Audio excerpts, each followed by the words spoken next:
Good morning madam. Good morning good morning. Madam madam madam இந்தாங்க. காசெல்லாம் வேண்டாப்பா.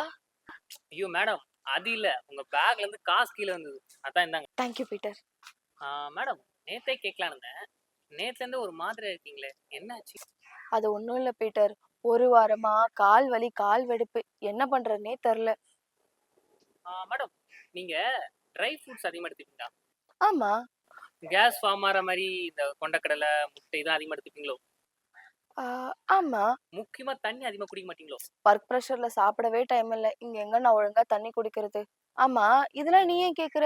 காரணம் இருக்கு மேடம். அப்பெல்லாம் வந்து கால் வெடிப்பு எதுக்காக வந்து பார்த்தீங்கன்னா, வயசானவங்களுக்கும் இந்த உப்பு சம்மந்தப்பட்ட ஒர்க் பண்ணுறவங்களுக்கு தான் இந்த கால் வெடிப்பு வந்தது. ஆனால் இப்போ எல்லாருக்குமே வருது. அது என்ன காரணம் பார்த்தீங்கன்னா, இந்த ஹில் ஸ்டேஷனில் இருக்கிறவங்க, அப்புறம் மழை காலத்தில் செருப்படாமல் போகிறவங்க, முக்கியமாக இந்த டயபிட்டிஸ் ப்ராப்ளம் இருக்கிறவங்க, குறிப்பாக சொல்லணும்னா குடல் ட்ரை ஆயிடுச்சுன்னா இந்த கால் வெடிப்பு வரும். பீட்ரு, என்கிட்டே பீட்ரு விடுற பாத்தியா? குடலுக்கும் காலுக்கும் என்னடா சம்பந்தம்? சம்மந்தம் இருக்கு மேடம். இப்போ குடல் ட்ரை ஆயிடுச்சுன்னு வச்சுக்கோங்களேன், அது வந்து அலாட் பண்ற மாதிரி தான் நம்மளுக்கு கால் வெடிப்பே வரும். சரி, சரி பண்றதுக்கு சொல்யூஷன் என்ன மேடம், எல்லா இன்ஃபர்மேஷனும் சும்மா சொல்லிட முடியுமா? கவனிங்க. கவனிச்சிட்டேன். அது இல்ல மேடம்.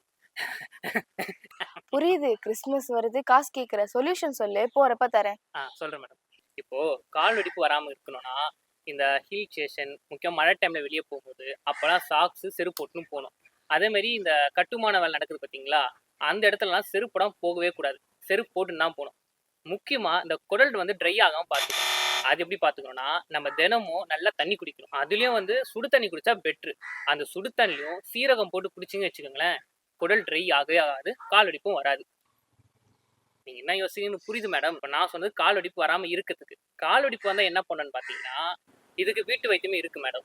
என்ன பண்ணணும்னா, நல்லா பெரிய பாத்திரத்துல நல்லா வெதுவெதுப்பான தண்ணியில வந்து ஒரு கைப்பிடி கல்லுப்பு அதை போட்டு எலுமிச்சை பழம் இருக்கு பார்த்தீங்களா, நல்லா பிழிஞ்சு விட்டு ஒரு 20 நிமிஷம் காலை உள்ள ஊற வச்சு எடுத்த பிறகு, இந்த நாட்டு மருந்து கடைலாம் வந்து நார் ஒன்று கிடைக்கும், நல்லா குருவ மாதிரி இருக்கும்.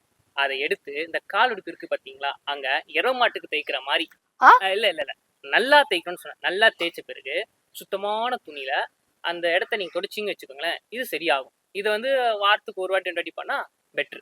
அப்படியும் இல்லையா, நல்ல ஒரு கை ஃபுல்லா தேங்காய் எண்ணெய் எடுத்து கால் வெடிப்பு இருக்கு பார்த்தீங்களா, அந்த இடத்த நல்லா தேய்ச்சி விடுங்க. இப்படி பண்ணாலும் சரியா போயிடும். அப்படியும் சரியா இல்லையா, லாஸ்ட் ட்ரிக் ஒன்று இருக்கு. என்னதுன்னா, மருதாணியை எடுத்துக்கோங்க. அதே அளவுக்கு மஞ்சள் கிழங்கு எடுத்துக்கோங்க. அதில் கொஞ்சம் எலுமிச்சை சாறையும் போடுங்க. இது 3 மிக்ஸ் பண்ணி கால் வெடிப்பு எங்கே இருக்கோ அங்கே நல்லா தடவி விடுங்க. இது பகல்லையும் பண்ணலாம், நைட்லேயும் பண்ணலாம். அது தடவி முடிச்ச பிறகு 20 நிமிஷம் கழிச்சு கழுவி விட்டுருங்க. இல்லை அப்படியே கூட தூங்கலாம். ஆனால் முக்கியமாக இந்த சைனஸ் ப்ராப்ளம் பார்த்தீங்களா, அவங்க நைட்டில் இது யூஸ் பண்ணக்கூடாது. பகலை வேணால் யூஸ் பண்ணிக்கலாம். ஓகே, இது 3 பண்ணியும் சரியாகலையா, ஹாஸ்பிட்டல் போது பெட்ரு. ஆமா, வாட்ச்மேனா இருந்துட்டு இவ்ளோ இன்ஃபர்மேஷன் தெரிஞ்சு வச்சிருக்க. அதெல்லாம் அப்படிதான் மேடம். சரி, எனக்கு ரேபிடோ வந்துருச்சு, நான் கிளம்புறேன். Okay madam.